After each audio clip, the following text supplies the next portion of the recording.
Okay, today is Wednesday, August 21st, 2002, and we are at WBOY-TV in Clarksburg, West Virginia, to interview Mr. Don Cunningham, who was born February 14th, 1920, and currently resides at 715 4th Street in Clarksburg, West Virginia. My name is Sandra Woods. I'm affiliated with Fairmont State Community and Technical College, and I'm participating in these interviews for the Clarksburg Harrison County Public Library in conjunction with the Veterans History Project. Our camera operator is Mr. Denzel McHenry. Also present in the room are Ms. Diane Davis from the Clarksburg Harrison County Public Library and Mr. Steve Goff, who is coordinating this project. Mr. Cunningham, which ward did you serve in? Number 2. And when did you serve? I enlisted in the Navy in December the 15th, or December the 13th, 1939. And I was on the West Virginia up until the time it was bombed and sunk in Pearl Harbor. And there you served, but you served longer than that, right? You were... I was in there 6 years. Mm-hmm. From the time that I enlisted till December the 15th, 1945. So you saw almost the whole war. Oh, I did. I saw it all. Why did you choose the Navy? Oh, I don't know. I just, one of those things, I guess. I decided that's what I would like, so that's where I went. And where did you go for training? In Norfolk, Virginia. Once you got on the water, did you decide that did you think you'd made a good decision? Well, it didn't bother me that bad. I mean, I kind of enjoyed it. The West Virginia was a big ship, and it didn't roll or bounce around too much, so I enjoyed it. Now, how did you get across country to get to the West Virginia? I rode a train across country in Long Beach, California. Picked the West Virginia up there. Oh. And from there we went to Hawaii. We went out, had 2 fleets. They had the fleet separated into a blue fleet and a gray fleet for war maneuvers.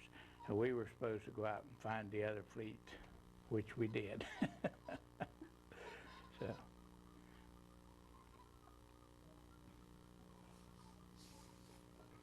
Can you tell me about your experience at Pearl Harbor?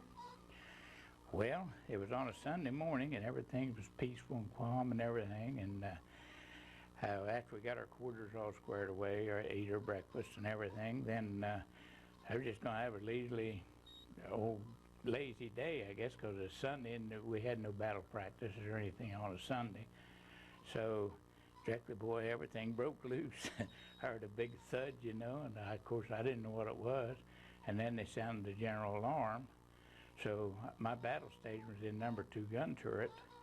So I took off and went for number 2 gun turret to my battle station, which we couldn't fire the 16-inch guns in the harbor there. I mean, they were for surface craft, and all that was coming in there was airplanes. So we were down inside the turret, couldn't see nothing that was going on. The ship had a 20-degree list on it. Boy, it's going to upset. Well, that worried me a little bit, you know. And then we were right up over a powder magazine between the number 1 and number 2 turret. But luckily for us, the powder magazine didn't explode. I mean, the torpedo didn't get in that far. We took 7 torpedoes and 3 bombs. And once they got the other side balanced, counterbalanced with water, they had tanks over there. They could put water in it, straighten the ship back up, and then it settled right straight on down then. And they gave the word to man the ship because we couldn't do nothing. It was on fire, so I was glad to hear that. I was ready to go. And I went across Tennessee, which was tied up between us and what they called a quay, and went on over to Ford Island. But I didn't have to swim. They had a little square thing, I guess they called a dinghy maybe alongside. Every time you come in port, they painted the water lines along there. So I got in that thing, but I thought it was going to sink before I got over to the Ford Island. But I made it without, just got my feet wet, that was all. Now, how'd you get from the West Virginia to the Tennessee? Oh, I just crossed over. We were just tied up right side by side. You could practically jump over from one ship to the other. And about 2 nights after that, the assignment is Salt Lake City, and we went out to sea again. And from there on, it was just 18 months aboard there. And then I went back to this Ashland, which was a new construction.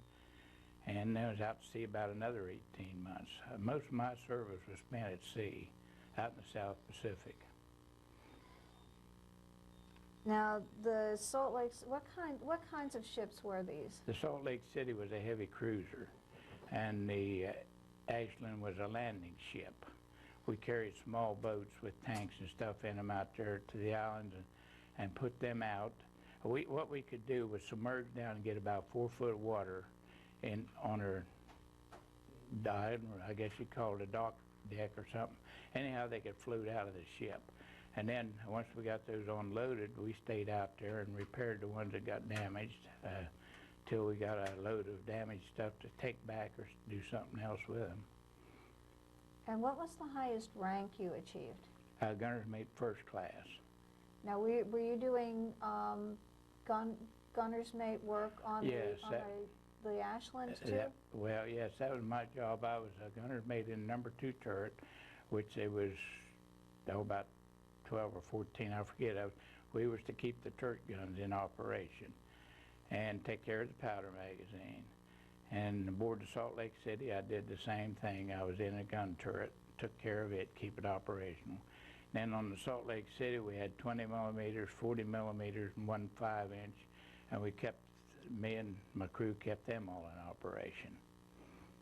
And what was involved in keeping the guns operational? Well, you had salt water would rust them. You had to keep the rust off of them. You had to keep them oiled up, keep your powder magazines loaded for the guns so that you have them ready to fire.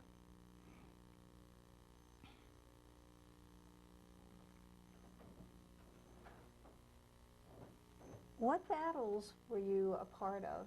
What? What battles were you part of? Well, on Salt Lake City, now it wasn't exactly, we were escorting carriers, what we were doing.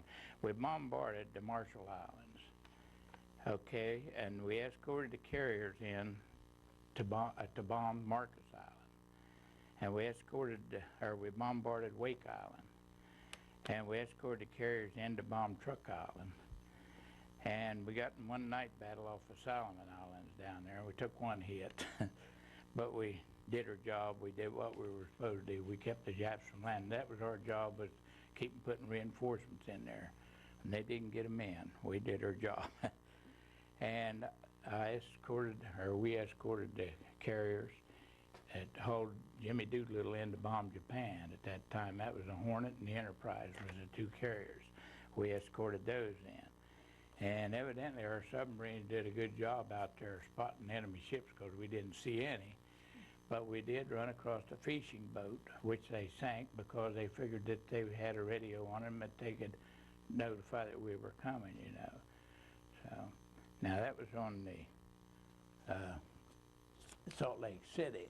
On the Ashland, I was in Chihuahua, Kwajalein, Eniwetok, Saipan, Tinian, Leyte, and Iwo Jima was the ones on it. Of course, I never landed on any of them. We were on the ship out there. We were, support groups, I guess you'd call it. And, one time down at Iwo Jima, they got an LST over there. It was breached. They called it breached. They had a stern anchor out so that it wouldn't swing around and get on the beach sideways. But it did get beached, so they sent me out with a line throwing gun to shoot a line across to the ship. Well, it was so doggone rough, I had to hold on. I lost my line throwing gun. So I never got a line to it. Oh, my goodness. And I don't know if I suppose somebody else might have, but I didn't, because all I could do was hang on.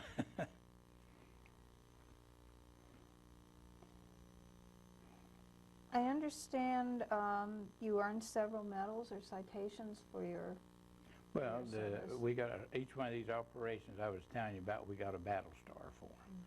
And every 5 silver stars you got, they issued a bronze star. So that, you know, pretty soon you wouldn't have enough room on your ribbons to put all the stars on there. So, And I don't have any of them. I don't know whatever happened to them. What was the food like? Beg your pardon? What was the food like? Well, it wasn't too bad. You could live on it. I've eaten better. It wasn't like home-cooked food. Did you ever, when you were at sea a lot, did you ever run into any shortages? One time off the Solomon Islands down there, we got down to 2 items, and that was only for a matter of a day or so till the supply ship got to us and resupplied us with food. And I think it was rice and coffee, I think was what we had left. But it was, like I said, it was just a matter of a day or so. We got more supplies. Did you find that you were afraid? Was I afraid? Yeah. Well, yeah, I guess you could call that, or anxious, anxiety, wonder if the next torpedo was going to get you, or the next bomb was going to hit you or something, I guess. I don't know. I guess you could call it afraid, yeah. Did you have family back here that were you in touch with family back here? Well, yeah, I had, my mother passed away when I was 8 years old, so I had an aunt and some brothers, I had a brother back here I could keep in touch with. Did you find, was it difficult to stay in touch, or was it fairly easy to get the mail from home? No, you could get the mail through pretty good. Of course, it was all censored. If you had a word in there they didn't think was supposed to be in there, they'd cut it out. So you couldn't tell them much only that you were well and still able to go.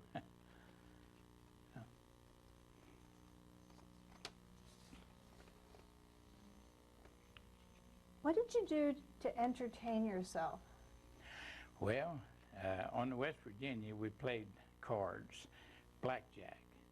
Well, I was never too good at it. I usually lost, so they got to call me Blackjack on the West Virginia. So other than that, we had radio, and we played cards and read books, and there's a lot of activities you could do. I mean, you could play, not basketball, put up a net and play. Ping pong? No. Volleyball? Yeah, volleyball. But you can only do that when you import, because you'd lose your ball over the side if you're out of sea, so. I guess that could be frustrating. Yeah, right. I wasn't going to jump in after it. You were in the Navy for 6 years. Now, what, did you have any experiences on Liberty? Well, some I wouldn't even want to talk about. That you'd like to keep on the record. Well, you see, we were out to sea for a long time, maybe a month time, or maybe longer than that. And when we come to port, we had our money saved up, and we went ashore and we had a good time. I mean, what the heck? I wasn't going to save my money for somebody else to spend. When I go back out to sea again, I don't know if I'm coming back or not. So I spent my money, had a good time. And didn't do anything you really want to be remembered for, huh? No, not really.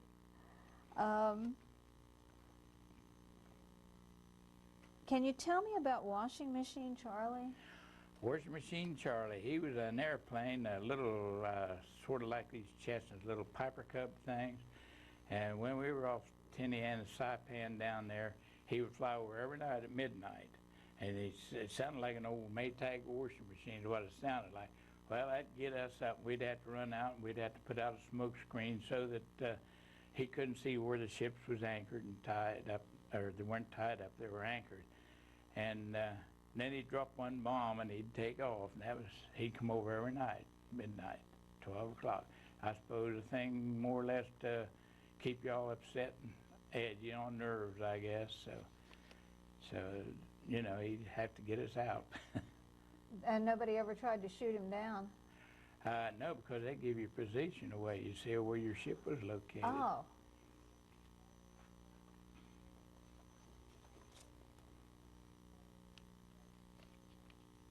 Did you form any special friendships while you were in the Navy? No, nothing, no special friendships, no. The two Hannah boys were a friend of mine because they were the #2 gun turret along with me. And No special friendships. I know we had lots of friends as far as that goes, but no girlfriends. Now, can you talk about the Hannah boys for a minute? What do you want me to talk where they live, or? Well, yeah, who they were, where Well, they lived. one of them lives at Edgewood, and the other's in a nursing home in Fairmont. And he was aboard the ship before I got aboard to West Virginia. And his other brother come along later, and he was transferred at sea from a destroyer to the West Virginia, and I think that was quite a thrill for him because they put him in what they call a breechless buoy. It's a kind of a thing they set you down and put you on a pulley on a rope and send you from one ship to the other, you know. And them ships would roll over this way, you know, and he'd get down close to water, then they'd go back the other way and he'd go up again. So I figured it's quite an experience for him. I figured he wondered if he's going to get wet. And that was Faye Hannah who came in second. Right. And Bernard, his brother. Bernard's his brother. He was the older one. Are you still pretty much in touch with Faye? Oh, yeah, I see him quite often. Went and run into him at the restaurant sometime when we were eating, or run into him when we were at the mall, or I call him on the phone occasionally. Do you keep in touch with any of the other fellows you were in the service with? We had a reunion down at Charleston probably about 12 years or so ago. I can't remember the exact year. And I got to see some of them then. I saw, well, they weren't all there. I saw 4 or 5 of them that was in the turret with us. And other than that, I've got one that called me from up in Wisconsin that was on the Ashland with me. He called me once in a while, sending me a Christmas card. And other than that, I don't keep in touch with any of them. Probably most of them dead now, I expect. See, I'm 82 years old, so I imagine there's a lot of them's gone, I figure. Probably. Do you recall the day the war ended? No, not exactly the day it ended. It was in August sometime in '45, and I was in Washington, D.C. at the time going to a gunnery school. And I wasn't over in Washington at the time it ended, so I missed out on the celebrations, I guess, if they had any over there. So now, when did you leave the Ashland to go back to gunnery school? Gee, I don't know, sometime '45.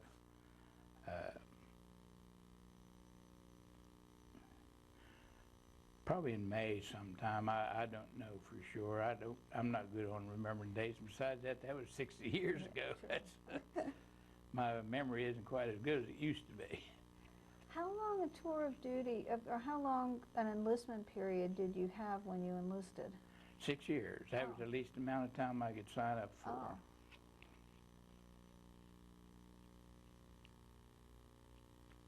So what did you do? How did you find out about the war ending? Probably heard it on the radio. I don't know. That's probably how I heard it. I don't know. Do you remember what you did? No, not really. I don't know. I wasn't over in D.C. at the time. I suppose I'd just sit there and listen to the radio, see what was going on, I guess. I don't remember doing any celebrating or anything. Which I was glad it was over, though. But. And what did you do after the war? After the war? Well, I come back here and worked in the service station some, and then I went out to the carbide out here at Danmore and got my job out there. And, of course, I got married and raised 3 kids.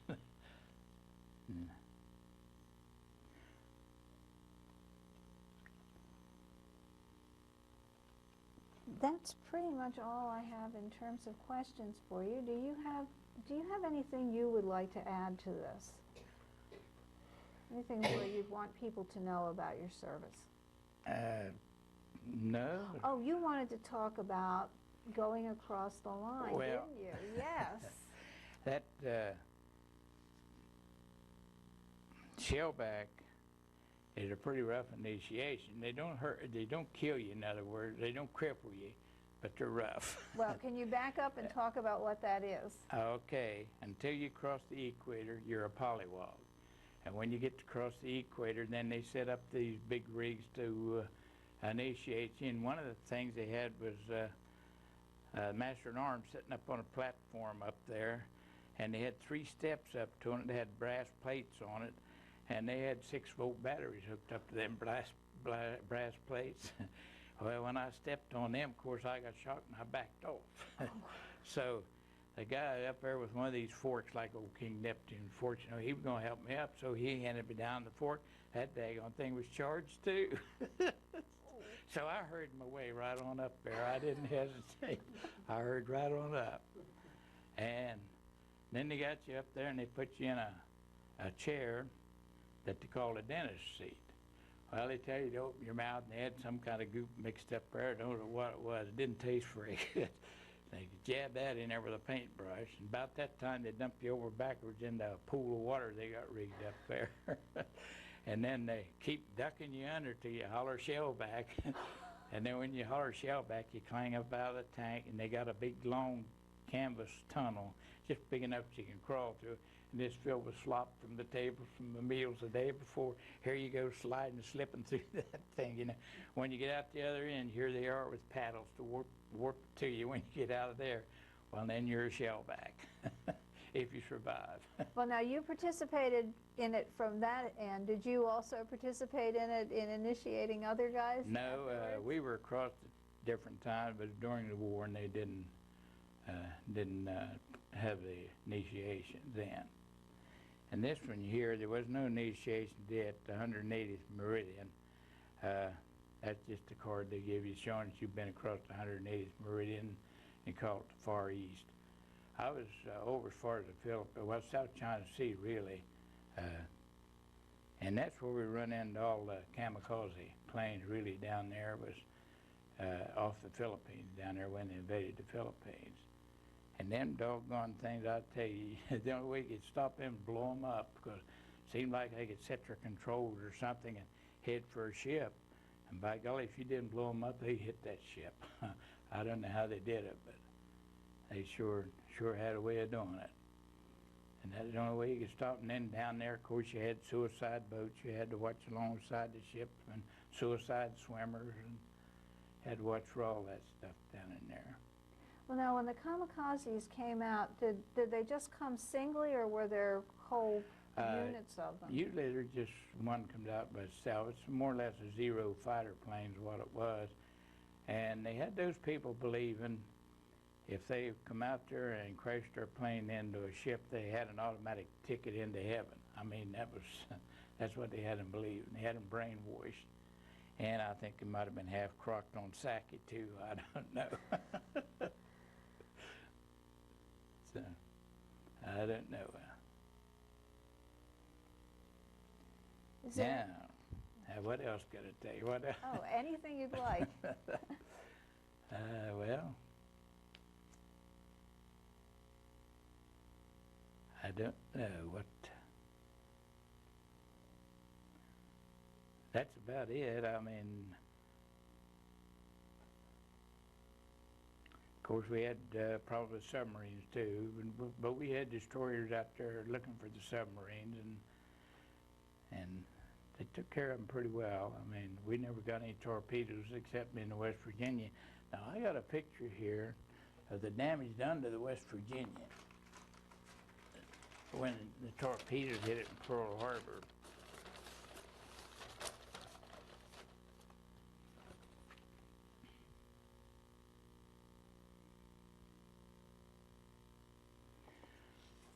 Right, this one right here, that's the hole in the bottom of the ship the 7 torpedoes made when they hit it there in Pearl Harbor.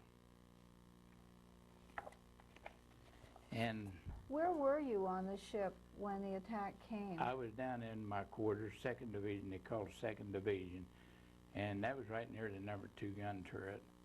And for some reason or another, I don't know why, I stayed below decks, because if I'd went above, you could enter the turret either from the top or the bottom. So for some reason or other, I went down through the bottom and went up, and on the way down, they had ruptured an oil line on the deck, 2nd deck down. And it was slippery as because I had a hard time getting through there. It was slippery. And So by staying down there, you didn't have to be exposed to no, any direct fire. Some of the fellows on the top side were strafed, machine gun.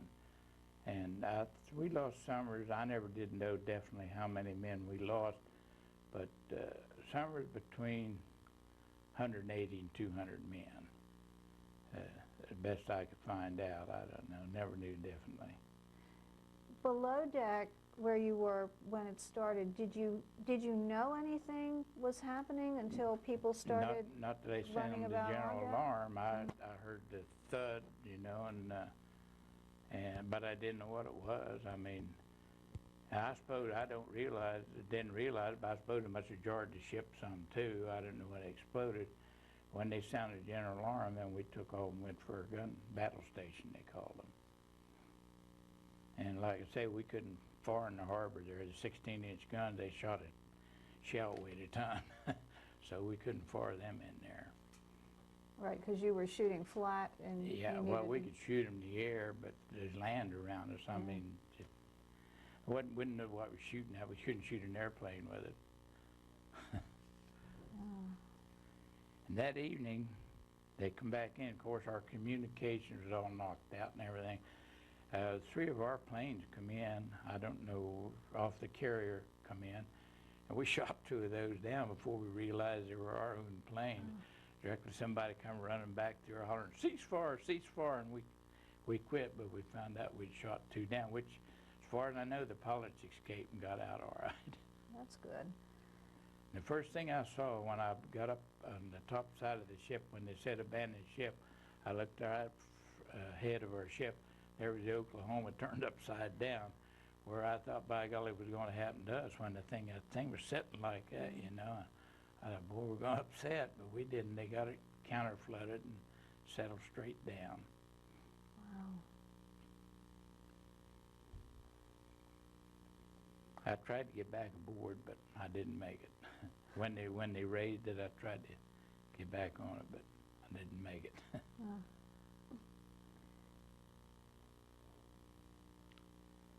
Our job really on the cruiser was escorting the carriers to protect them against surface craft and also aircraft too. I mean, that was what the cruisers were doing out there.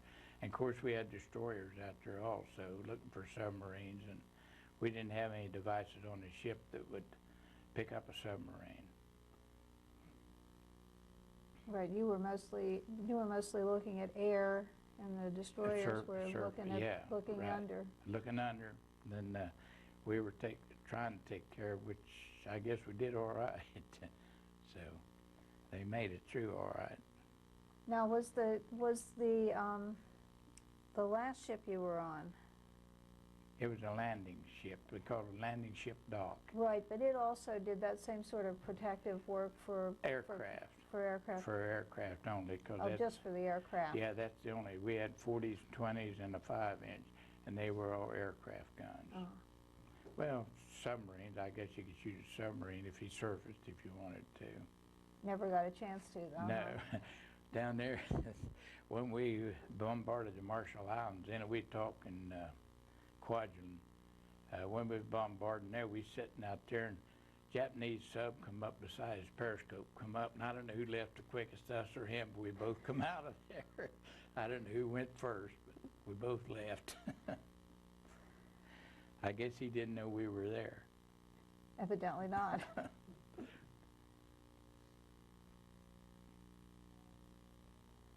Is there anything else you would like to add? No. I thought they were going to send me to China before I got out of the service, but I only had 3 months to go, so I talked them out of that. But I got the cholera shot anyhow. Whether I went to China or not, I still got the shot. Was it painful? Not really. No, it wasn't that bad. It wasn't one of those ones you get reactions to? The typhoid shot was about the toughest shot. It made your arm sore, and that's when you first went into service, and they give you this rifle weighed 12 pounds, old Springfield rifle, make you go out there and do calisthenics with that thing. My God, your arm felt like it go break, because it made your arm sore and stiff, hurt. And that was about the roughest shot.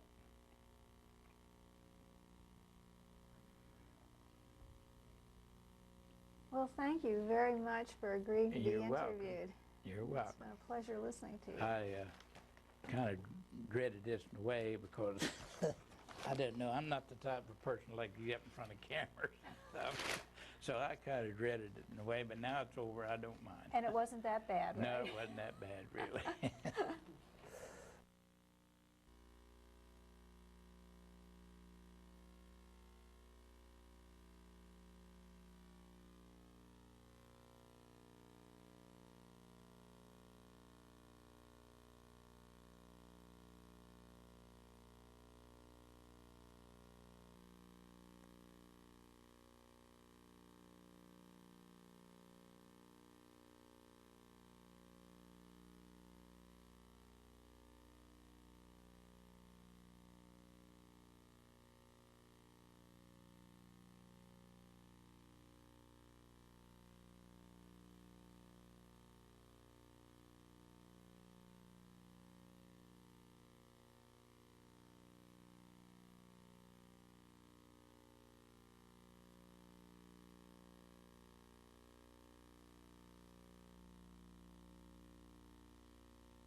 A bunch of us just soon we